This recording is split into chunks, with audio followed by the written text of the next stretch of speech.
Ngon ăn, không? bóc thử ra ăn đi. Chị bóc cùng em đi.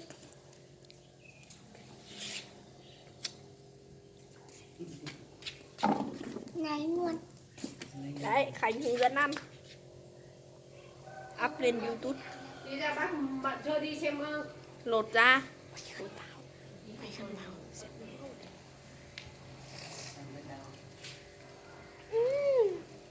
Ngon không? Được rồi. Ok. Ok. Cái này mang về cho chị Hảo nhé. Ngon lắm. Ui dồi, rau da này ngon lắm. Không bị. Sợ bố không quay tiếng ấy bố ơi. Ăn thử nào. Ăn thử Ngon. ở đây. Đây của nhà bà nhá. Ngon lắm. Đứng gần mà ơi. Dơ lên cao, không một.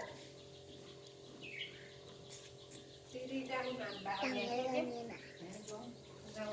Đúng rồi, xong ăn.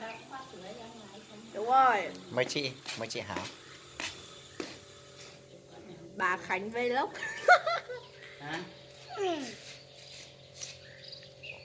Ngon à? Ngon.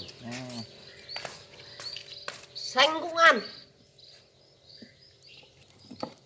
Xanh ta cũng chén.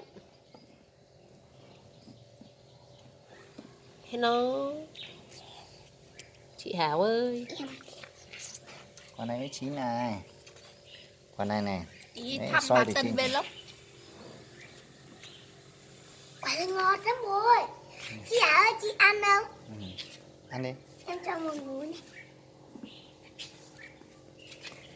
Mua có một miếng nhé.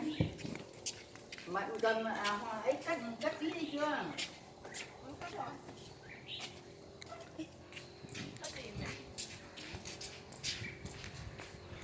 Đấy, còn nhiều quả lắm.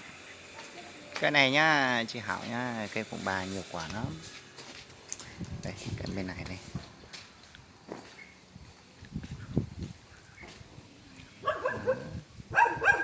Quả ở trên đấy, mà tối không nhìn thấy.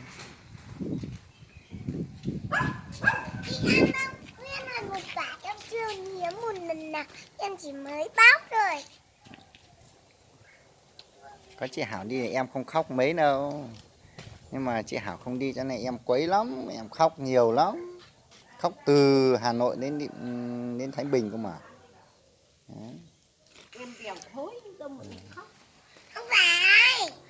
Điều thôi mà đấy, mẹ em nói thế em cũng chuẩn bị khóc rồi đấy. Khóc có mà hâm bố cứ lẹ con khóc. Khánh ơi.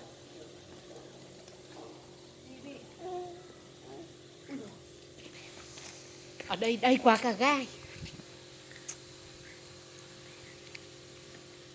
Very good. Very good. Very good.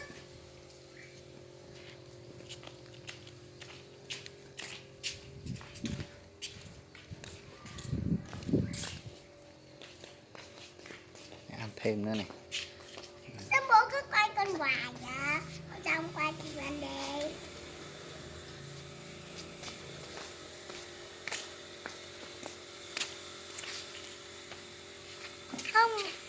Không được quay nữa.